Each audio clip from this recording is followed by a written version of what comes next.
Good afternoon, everyone. I am your reporter today, and today my topic is all about investigation procedures for kidnapping cases where ransom is involved.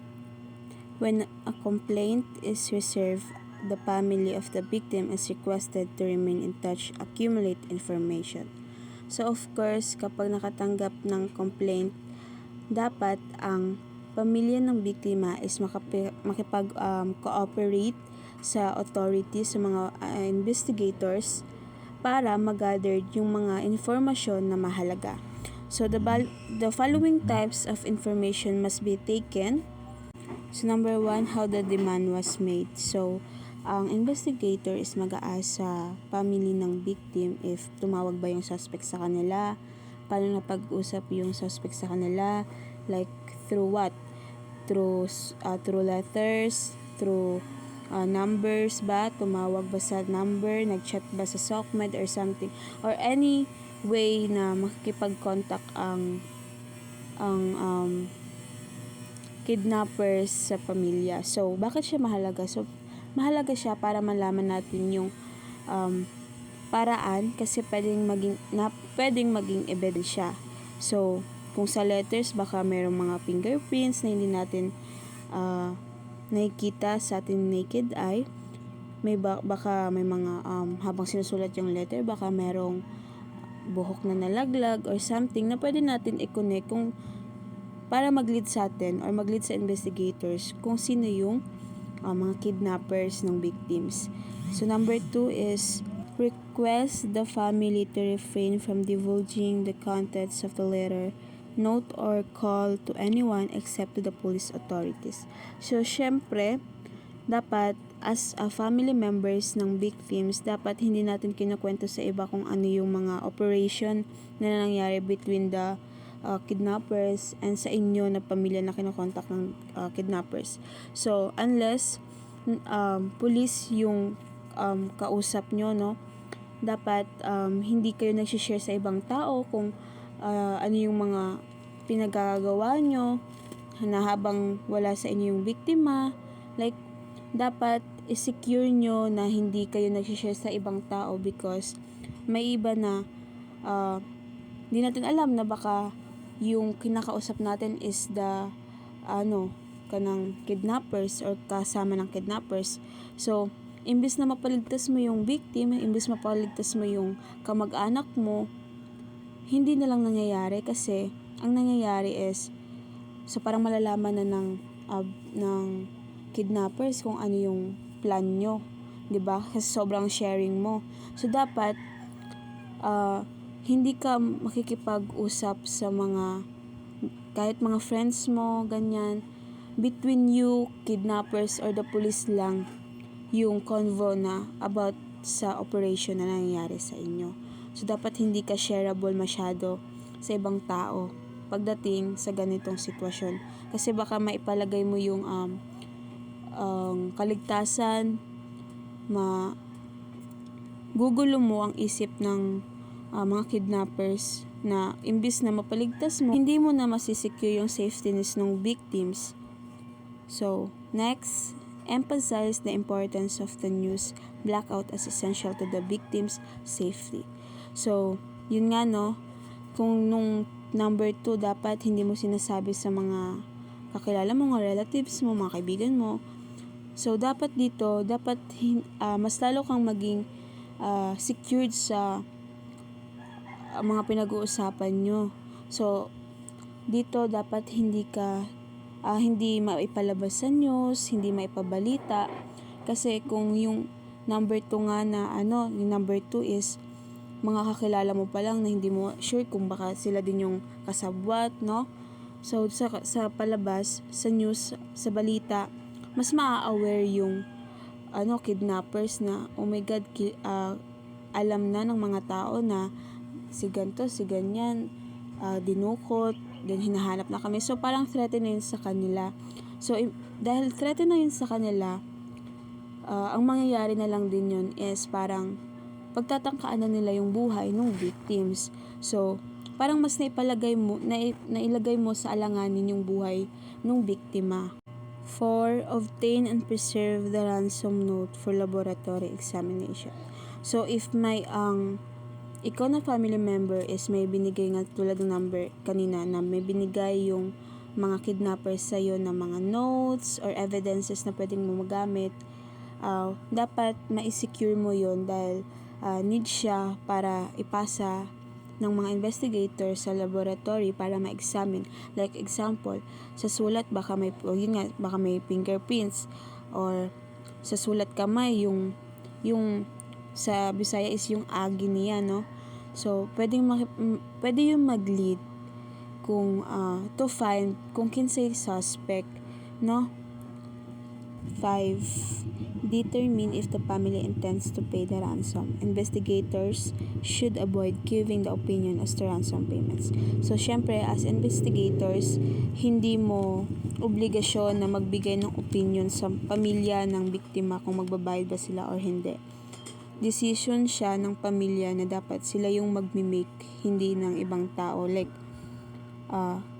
kayo as investigators, ang trabaho ng investigators is magbigay ng tulong at protection sa biktima at sa pamilya ng biktima. So, next, 6. Find ways and means to verify if the victim is alive. So, from the word verify if the victim is alive, so dapat nai-ensure natin from the kidnappers na wala silang ginagawang masama or wala silang, hindi nila sinasaktan yung victims while you are in the operation na you're asked to give a ransom. Next, 7. Conduct family background investigation. So, syempre, as an investigator, dapat magba-background check tayo sa victim, kung titignan natin kung sino-sino yung mga taong nakasalumuhan niya before siya na-kidnap, kung meron ba siyang kaaway, kung may galit ba sa kanya, yung mga taong nakapaligid sa kanya is hindi ba duha-duhaan, ana. Next, conduct covert investigation of household helpers. So, mag-investigate tayo within the household helpers. So, di ba minsan nga mas madalas na sila pa yung taong nakapaligid o malapit sa atin if kita yung victims na may alam pa nga sila sa sitwasyon ng pamilya natin. So, kaka-help sila to find you.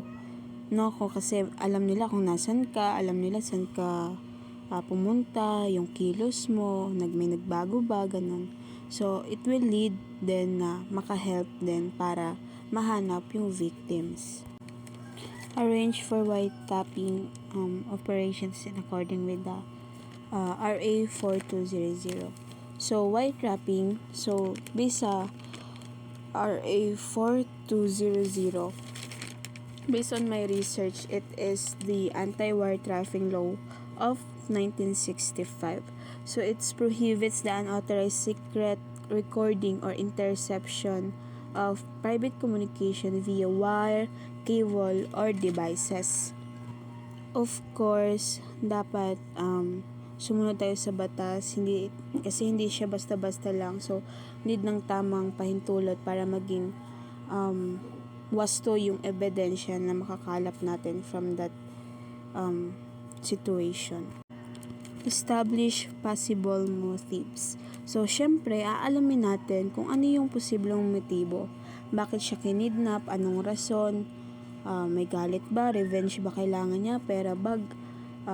Kung ano-ano pang dahilan na pwedeng maging rason. So, dapat alamin natin kung ano yung mga posibleng motibo nung kidnapper sa kanya. Next, phase 2. After the victim has been returned or the body has been located. So, after the victim has been returned or dead or alive, the investigation change and all-out investigation are conducted in accordance with the second objective to identify and apprehend the suspect. So, syempre, kung if ever na matapos na yung scene na ang kidnapper is tapos na siya sa goal niya na makuha ba niya yung ransom or hindi. If ang victim is if ang victim buhay o hindi, ang goal or ang main focus na lang nun is to identify the suspect and arrest the suspects. So, ano yung mga gagawin as investigators? So, it says, kung nakabalik man yung victims from that situation na kinidnap siya, i-interviewin natin siya kung saan siya dinala, anong itsura ng kidnappers, kung nakita niya ba, boses, kakilala ba niya, and so on and so forth. Then after is re-interview all witnesses. So, interviewin natin ulit yung mga saksi to confirm the details kung may possibilities ba na may mga naaalala sila na bagong info. Kasi di ba minsan, kung nung una in-interview mo sila pero wala sila masyadong naalala because of shock, ganun. O baka after or etong mag-interview ka ulit, re-interview ka ulit sa kanila, baka may maalala na sila to help naman, no? Na magli-lead din na identify who's that person na nangidnap ng ibang people. Conduct surveillance. So, magmamasid or susubaybayan natin yung mga possibilities na kidnappers nung victims para malaman natin kung anong ginagawa nila, kung sino yung mga nakakasalamuhan nila, mga nakasama nila, na magli-lead din to identify if marami ba sila, iisa lang ba siya. Next, determine whether the kidnapper is familiar with the victim's residential area, habits, and financial status. So, aalamin kung kilala ba ng kidnapper ang victim. Like, example, kilala ba nito yung ugali, yung bahay, like close friends na kilala mo yung tao, kung sino siya, ganun, kung anong ginagawa niya, anong ganap niya sa buhay. So, if ever na oo, ibig sabihin may connection yung kidnapper sa victim or sa pamilya ng victims. If the victim is dead, follow the pattern of the homicide investigations. So, dito naman kung hindi naman nabuhay yung biktima, ang magiging proseso naman niya is titignan natin kung may ebidensya ba dun sa place, yung cause of death ng victims, kung meron bang mga surveillance witnesses around that place na pinagkitaan natin dun sa body ng victims. So, ma-identify natin kung sino yung nagdala dun sa victims dito sa gantong lugar, dito sa specific na lugar, what time, and then magli-lead na rin yun kung saan ang hideouts, kumbaga, nung mga kidnappers. So, pointers to be considered in kidnapping cases. So, ito yung mga important pointers daw na dapat kino-consider patungkol sa mga kidnapper para sa mga investigators ng kaso. So, number 1 is remember that kidnapper ransom gang must be treated as witty, experienced, and dangerous armed criminals. So, always treat the suspect as dangerous, no? So, isipin lagi natin na matatalino at armado ang mga kidnappers. They are planned kung kumilos. So, dapat hindi tayo maging careless kung if ever na ma-experience natin na we have relatives, family members na nakidnap. So, we should be careful. Next, any slightest mistakes on the part of the police would mean death of the victim. So, syempre, dapat as a police, we avoid mistakes kasi kaunting pagkakamali natin as police pwedeng maging dahilan yun ng pagkamatay ng isang biktima. So, dapat yung every step na ginagawa natin is pinag-iisipin nating mabuti. Dapat hindi din tayo maging careless talaga if we have in this situation na tayo na yung nag-iimbestiga, tayo yung pulis, tayo yung tututima, kasi maling tapak mo lang, maling gawa mo lang, maling thinking na ginawa mo mismo is pwedeng maging cause of death naman ng biktima. 3. Initiate secrecy discipline not only on the victim's family but also within the police. So, syempre dapat sekreto lahat, hindi lang sa pamilya kundi pati na rin sa mga kapulisan para secured yung operation nyo, no? Hindi siya magkukos ng harm sa biktima, sa ibang tao. Wala ring magiging problema if ever na ganun yung meron tayo. Strict secrecy. For experience, trusted personnel must be utilized. So, we should use trusted personnel sa mga investigators or police officers, no? So, dapat ang mga may karanasan yung kikilos to avoid any mistakes. Kasi if ever na hindi ka sanay, baguhan ka lang, first time mo pa lang, kumbaga, parang mas malapit tayo sa magiging problema nun kasi hindi natin alam kung ano yung dapat natin gagawin, hindi natin alam kung ano yung step na pwede nilang gawin kasi wala pa tayong karanasan. So, dapat to avoid any mistakes na magli-lead dun sa victims ng harm or ng, if ever worst is mamatay siya, no? Dapat yung mga may karanasan or yung talagang bihasa na dun sa trabaho, yung kikilos dun sa operation. So, 5. Equipped with sophisticated communication system. So, always, we should use advanced equipment para updated tayo sa communication gadgets para mabilis yung actions, para maayos at mabilis din yung mga pagtutulangan na mangyayari sa atin between the family victims or the investigators or mga helps ng PNP. Next, problems in the investigations of kidnapping cases.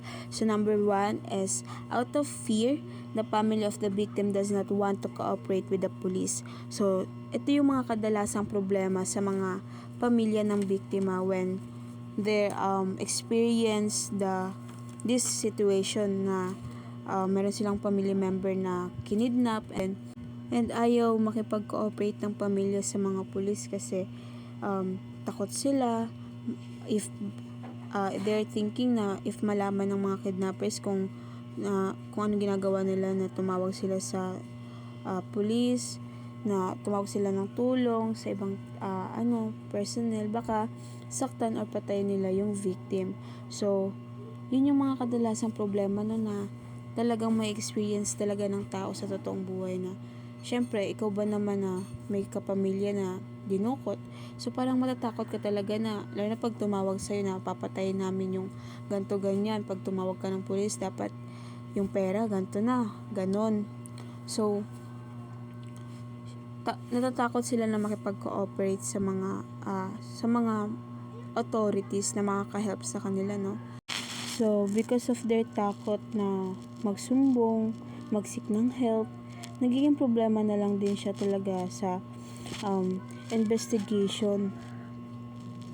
Next is, the case is only reported after payoff of the ransom money or the victim had been found dead. So, pangalawa dito is second problem is delayed yung reporting ng family members or any people na nagsusumbong about na ito nga na-kidnap. So, because of the delayed reporting, hindi agad nare-respondihan yung nangyayari. Like, hindi agad naaagapan, hindi agad nasusolusyonan kung anong dapat gawin ng kapulisan, ng investigators. So, nagiging problema siya kasi imbes na dapat ma-actionan agad ng investigators yung nangyayari, hindi na nagre-respond na hindi na nagiging mabilis yung respond nung kapulisan because they are not aware na may ganito kayong sitwasyon. So, ang mas worst dito na isusumbong nila kadalasan na nangyayari kapag pag wala na, pag nakita na nilang patay yung tao, like magsisik na lang sila ng help kasi they don't know what to do anymore.